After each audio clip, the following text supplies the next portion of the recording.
नगर पंचायत पागबड़ा में Pagbara premier league Bihar night cricket tournament 2021 के banner तले सोमवार को 5वें दिवस नाइट में खेले जाने वाले इस क्रिकेट मैच में 6 मुकाबले खेले गए। मैच का आनंद लेने के लिए पागबड़ा के आसपास से भी सैकड़ों की संख्या में युवा क्रिकेट खेल देखने पहुंचे। क्रिकेट मैच की ख्याति को देखते हुए पूर्व कैबिनेट मंत्री कमाल अख्तर भी अपनी टीम के साथ पागबड़ा के इस क्रिकेट के मैदान में पहुंचे, जहां उनका बिहार नाइट क्रिकेट टूर्नामेंट आयोजन समिति के अध्यक्ष वकील अहमद और उनकी टीम द्वारा गर्मजोशी के साथ स्वागत किया गया।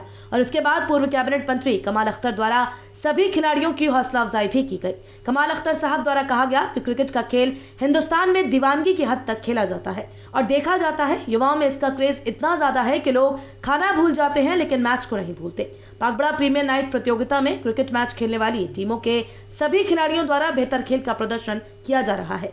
यहाँ पर आकर मुझे भी बहुत अच्छा लगा और मैं चाहता हूँ कि पागबड़ा के युवा देश में नाम रोशन करें। वकील भाई ने अच्छा आयोजन किया है, मेरी तरफ से उनको भी बहुत बहुत मुबारकबाद। उनके पार्टनर मोहम्मद रियाजुल को भी मैं बधाई देता हूँ, उन्होंने मंच के माध्यम से सभी खिलाड़ियों को अच्छा खेलने की प्रेरणा दी। इस दौरान उन्होंने ये भी कहा कि अगर उनकी कहीं जरूरत पड़ती है तो कमाल अख्तर अपने युवा साथियों के साथ कंधे से कंधा मिलाकर हर समय मौजूद हैं।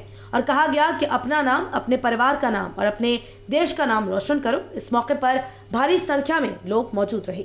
देखिए, मैं सबसे पहले पागबड़ा प्रीमियर लीग के आयोजक भाई वकील भाई को, सिराज भाई को और उनकी पूरी टीम को मुबारकबाद देता हूं। और मुबारकबाद इसलिए देता हूं कि ये छोटे छोटे से जो हमारे लीग हैं या ये छोटे छोटे से जो स्पोर्ट्स कराने वाले लोग हैं, इन्हीं छोटे छोटे मैदानों से निकलकर बहुत सारे खिलाड़ी ऐसे हैं जिन्होंने देश के अंदर और दुनिया के अंदर हमारे हिंदुस्तान का और हमारे इलाके का नाम रोशन किया है। मोहम्मद शमी जो इंटरराष्ट्रीय खिलाड़ी हैं हमारे हिंदुस्तान के अंदर, वो ऐसे ही ग्राउंड से और ऐसी ही जगह से निकलकर दुनिया के अंदर उन्होंने अपने ज़िले का नाम रोशन करने का काम किया है। तो मैं भाई वकील साहब जो वीआर कंस्ट्रक्शन के मालिक हैं, रियाजुल भाई और उनके सभी साथियों का बहुत शुक्रगुजार हूँ कि उन्होंने मुझे यहाँ आने का मौका दिया और बहुत सारे लोगों से और अच्छे खिलाड़ियों से मिलने का मौका दिया।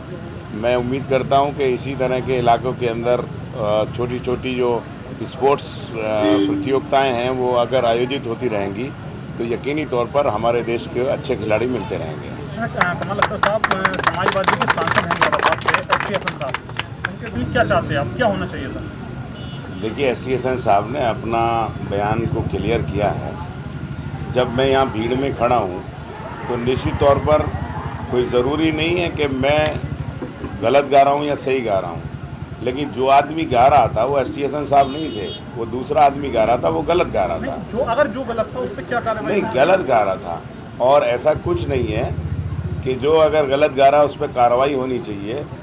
जो गलत गा रहा है उसको ज़रूर अपने देश का नेशनल एंथम, नेशनल सॉन्ग को याद करना चाहिए, क्योंकि एक भारतीय के लिए एक गर्व की बात है कि वो अपना नेशनल एंथम उसको याद हो और उसे गाना चाहिए। अच्छा, आगरा की जामा मस्जिद में कल स्वतंत्रता दिवस के मौके पर राष्ट्रीय ध्वज फहराया गया था और वहाँ राष्ट्रीय ध्वज का विरोध किया गया, इसमें हराम करार कराया गया। आपका क्या नज़रिया है? देखिए, ऐसा है, बहुत सारी ताकतें ऐसी हैं जो तरह तरह से आने वाले 2022 को चुनाव को प्रभावित करना चाहती है। देखिए, राष्ट्रीय ध्वज है, उसके कहाँ फहराना है कहाँ नहीं फहराना, एक समय है कि उस समय के अंदर फहराना है, शाम के समय उसको उतारना है, ये उसके सम्मान की बात है। तो अगर जो लोग इस तरह का, अगर जहाँ अभी मैं समझता नहीं कहीं धार्मिक जगहों पर नेशनल फ्लैग को फैलाने के लिए हिंदुस्तान में कोई भी फहराता हो, लेकिन हमारे मदारिस हैं, हमारे स्कूल हैं, हमारे कॉलेज हैं, हमारे संस्थान हैं, हमारे शिक्षित संस्थान हैं या जो भी सरकारी जगह हैं वहाँ पर फ्लैग फहराया जाता है। अगर कोई आदमी कहीं पर किसी जगह पर इस तरह से विरोध करता है तो मैं उस विरोध को ठीक नहीं मानता। अच्छा, अभी आप ये देख रहे होंगे अफगानिस्तान वाला मामला, बंदूक के दम पे तालिबान की सोच अफगानिस्तान पे कब्जा करने के लिए। आप इस भारत को और दूसरे देश के लिए क्या मानते हैं? इससे क्या भविष्य में भारत को नुकसान हो सकता है?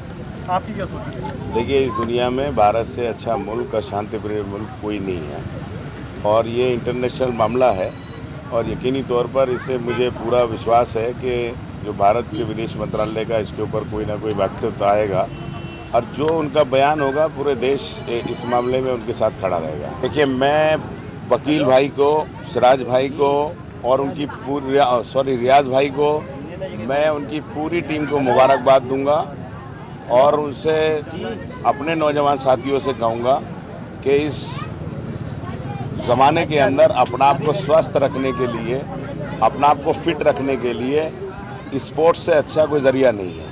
हर नौजवान को इसे अपनाना चाहिए और हमारे जो इस पागबड़ा प्रीमियम लीग के आयोजक हैं उन लोगों को हर साल जिस तरह से ये आयोजन करते हैं इसी तरह से इस इलाके के अंदर और कार्यक्रम आयोजित करना चाहिए। अगर हम लोगों की सरकार आएगी तो मैं उन्हें यकीन दिलाकर जाता हूं कि इस तरह के आयोजन में हम लोग उनको पूरी मदद करेंगे और हम लोग सरकारी स्तर से भी ये कोशिश करेंगे कि हम हर जगह अपने नौजवानों को प्रोत्साहित करें, उन्हें आगे बढ़ाएं, स्पोर्ट्स के अंदर रुचि लेना सिखाएं। कुछ बच्चे निकलकर देश के लिए और दूसरे लीगों के अंदर खेलकर अपने देश का और अपने इलाके का नाम रोशन करें।